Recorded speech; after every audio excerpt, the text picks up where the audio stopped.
Assalamualaikum warahmatullahi wabarakatuh. Baik, pada kesempatan kali ini kami mahasiswa Universitas Negeri Medan dari jurusan PJKR Stambuk 2022 dari kelompok 2 ingin melakukan observasi dan beberapa wawancara bersama kepala sekolah di sekolah Karya Bunda Mandiri. Jadi perkenalkan, nama saya sendiri Ifjal Lumaidi Suni. Nama saya Dipa Febranda Utama. Nama saya Bojan Arta Sembiring. Dan saya Al-Husna.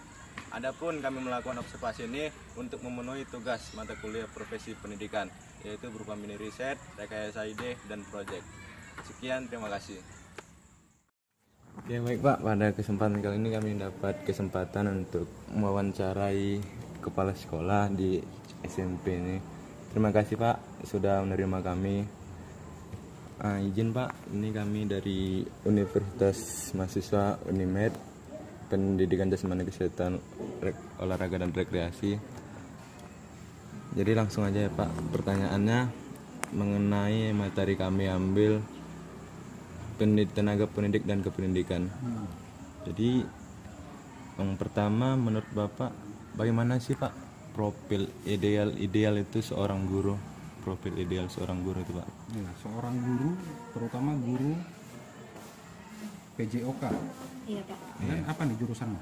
Iya, PJOK ya Pak. PJKR. PJKR ya. Nah, apa kriteria yang bisa kita bilang memenuhi lah ya sebagai guru PJKR untuk di zaman saat ini, saat sekarang ini ya, dibutuhkannya. Jadi kalau dulu kan olahraga itu yang penting berkeringat, ya kan? Yang penting berkeringat, mau tersiksa pun boleh, keliling lapangan 10 kali boleh itu dulu. Kalau sekarang bukan cuman hanya sehat, tapi membahagiakan, membuat siswa, membuat peserta didik itu ceria. Jadi guru olahraga yang zaman dulu, yang bawaannya marah, tegas, keras, itu mulai hilang sekarang ini. Mulai tidak diperlukan lagi yang seperti itu, kecuali dia coach, pelatih. Nah, itu harus. Tapi kalau dia berada di sekolah yang dimana murid-murid ini beragam macam ya, kondisi siswanya, ada yang mungkin fisiknya kuat, ada yang fisiknya lemah. Bagaimana cara dia mengatur itu agar pelajaran olahraga ini bisa menyenangkan. Makanya kenapa harus ada yang kalian itu seperti rekreasinya. Dia berenang misalnya.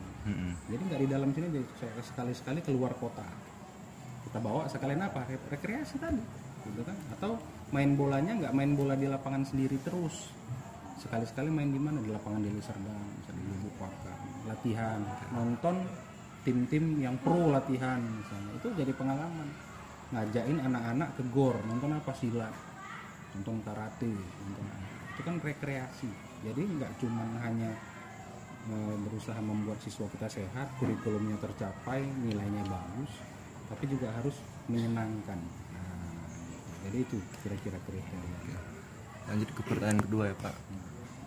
Selama Bapak terjun di dunia pendidikan ini Pak, pasti ada itu Pak yang namanya beban kerja. Jadi menurut Bapak bagaimana sih kita sebagai calon pendidik atau pendidik yang sudah profesi guru ini mengantisipasi beban kerja yang kita alami itu Pak? Iya.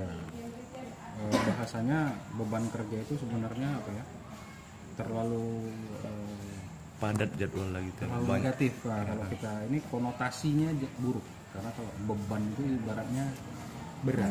Iya kan? Bahasanya gini aja, tanggung jawab. Tanggung jawab sebagai guru itu, jadi tanggung jawab itu gini, kalau kita bekerja sesuai hati kita, ini kalian ini kan sarjana olahraga, nanti keolahragaan, tapi nggak semuanya, belum tentu itu cita-cita menjadi guru, belum tentu. Ya, belum tentu bisa jadi guru, atau belum tentu dia mau habis lulus nanti tahu guru itu seperti ini, belum tentu dia mau jadi guru. Tiba-tiba jadi pengusaha saja misalkan, atau buat tim sendiri saja lah, buat pelatihan di rumah. Misalnya kalian mau buat kursus sepak bola, buat klub sendiri, ya kan? Buat klub sendiri, itu kan beda-beda orang, beda keinginan ya. Kenapa? Karena menurut mereka itu kalau dia jadi guru dengan kamu bilang tadi beban kerja, dibayangkan anak sekian banyak harus diajarin, harus berhasil, harus mencapai target ini rasanya lelah sekali gitu. Capek sekali rasanya. Tapi kalau dia punya klub sendiri, dia buka sendiri, penghasilan dia nikmati sendiri, nggak mikir terlalu panjang kan begitu. Nah, jadi beban kerja itu sebenarnya jangan dianggap sebagai suatu hal yang yang berat, tapi itu tanggung jawab kita. Kalau kalian nih sebelum jadi guru belajar tanggung jawab. Kalau kalian menyenangkan, kalian rasa pekerjaan jadi guru itu nggak jadi beban. Justru kalau kalian nggak masuk satu hari nggak jumpa anak-anak itu kecarian. Makanya keakraban guru, makanya anak-anak ini sekarang kalau semakin tinggi pendidikannya semakin senang pada jam olahraganya. Kenapa? Karena di situ dia bisa paling dekat, berhubungannya nggak cuma verbal, fisik. Kalian main bola ikut murid main. Body ikut body, kesenggol jatuh ikut jatuh. Tapi kalau guru IPS apa bisa gitu? Nggak bisa. Betul. Atau kalian lompat jauh misalnya kan, nah, kalian usaha atau renang, nah, kalian pegangin kakinya dia gini-gini. Itu tidak hanya bersentuhan secara verbal, tapi juga secara fisik. Jadi makanya keakrabannya, kedekatannya itu lebih daripada guru-guru yang lain. Ya kan nggak bisa guru bahasa Inggris ya, saya sliding anak saya di dalam kelas gitu kan, nggak mungkin bersentuh fisik. Nah, ini kenapa saya jewer, itu melanggar kan seperti itu. Jadi hanya verbal, guru-guru yang lain itu bersentuhannya verbal, kecuali guru olahraga. Makanya semakin tinggi pendidikan anak, makin kalian dulu kalau udah pas masih SMA kalian ingat-ingat pelajaran paling senang kalau masuk guru apa kan gitu. Guru olahraga. Karena apa? Lebih santai, riang, bisa senang, bisa ketawa, bisa jungkir balik kan gitu. Ketika pelajaran yang lain yang hitung-hitungan, yang membosankan kalian rasa, dan itu sudah jenuh, muak, bosan gitu. Makanya jadi guru olahraga sekarang dua tuntutannya kan, bukan cuma buat anak sehat, tapi buat anak senang, nyaman bisa belajar itu. Ada Pak guru olahraga yang nggak disuka? Ya ada juga, yang masih jadul-jadul itu, yang masuk buka LKS, ngukur lapangan futsal, ya kan, ngukur lapangan bola kaki, itu udah nggak zaman. Jangan lagi gitu, ya. Nah, kalau itu teori-teori mereka bisa baca sendiri. Tapi kalau untuk praktek seharian, nah itu tadi tidak akan jadi beban namanya. Kalau itu sudah menjadi tanggung jawab dalam diri. Nah, misalnya ada yang muslim, sholat 5 kali dalam satu hari, kalau dianggap itu sebagai beban, berat kali rasanya. Tapi kalau itu sudah menjadi tanggung jawab, rutinitas sehari-hari, kayak makan, kalau enggak melakukan lapar gitu, ada yang kurang, apa tadi yang belum, oh ya belum ini gitu. Kalau misalnya ada yang non muslim, misalnya ini hari Minggu, satu kali dia nggak ke gereja itu, dia rasanya bersalahnya setahun. Waduh, sayang kali. Tapi kalau yang biasa-biasa dia nggak merasa itu tanggung jawab dia, bahkan terbangun pun dia pagi itu dia nggak mau mandi, nanti itu sudah lewat jam 12, salah udah lewat. Gitu. Sama kayak kita juga kan. Nah, kalau yang muslim tadi kayak menunda-nunda, nanti bentar lagi lah zuhur ya, udah ajan asar baru, aduh lewat pula. Udah terlambat kalau udah menyesali kan gitu. Jadi kalau itu sudah menjadi tanggung jawab, dia nggak akan jadi beban. Tapi kalau kalian anggap itu menjadi beban, pekerjaan yang sebenarnya bukan dari hati, banyak itu guru-guru yang memang bekerja sebagai guru itu pilihan terakhir.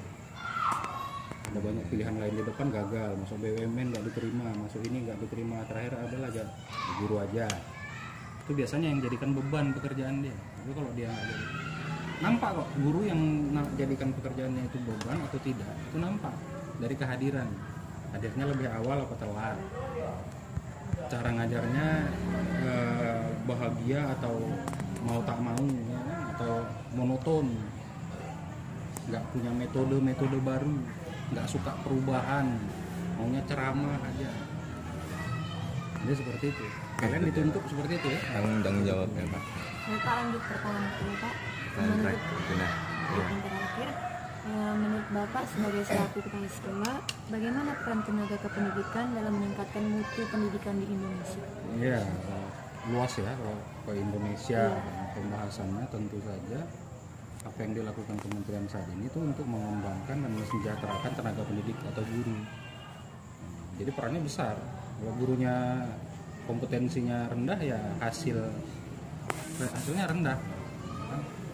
Kalau gurunya berkompetensinya tinggi, yang dihasilkan bisa tinggi atau sedang, ada kemungkinan tingginya. Tapi kalau yang tenaga kependidikannya itu kompetensinya atau kualitasnya rendah, agak sulit rasanya jika dia bisa menelurkan atau bisa dia mewujudkan pendidikan yang baik kualitasnya juga ke depan.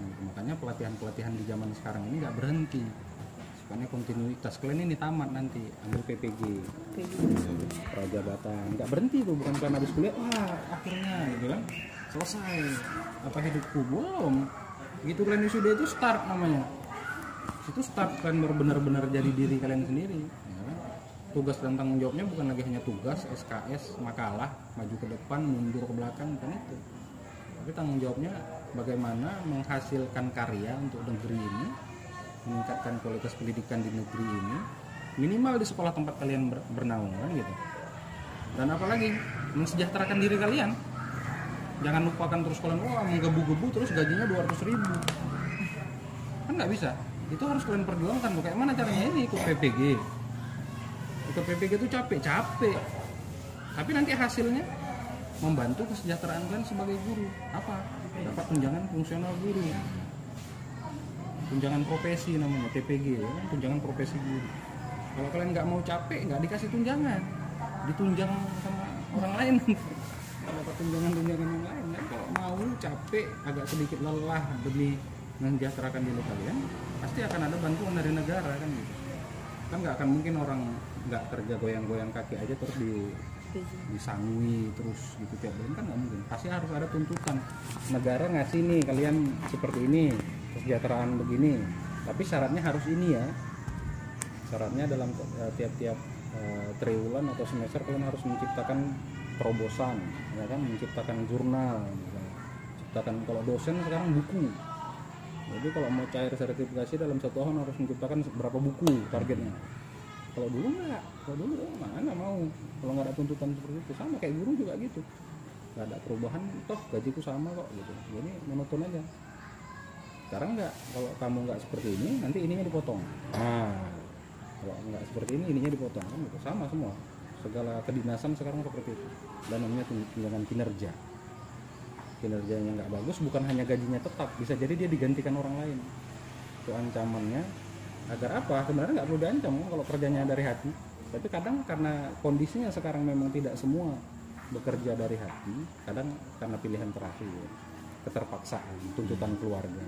Mamaku pingin aku jadi guru, padahal dia pengen jadi atlet sepak bola misalnya, dia pengen jadi atlet renang misalnya, tapi orang tuanya suka kali kalau dia harus jadi guru. Nah, itu banyak hal-hal yang terjadi seperti itu.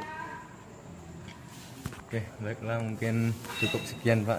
Beberapa pertanyaan dari kami sudah Bapak jawab dengan sangat baik dan lengkap. Mungkin terakhir foto ya.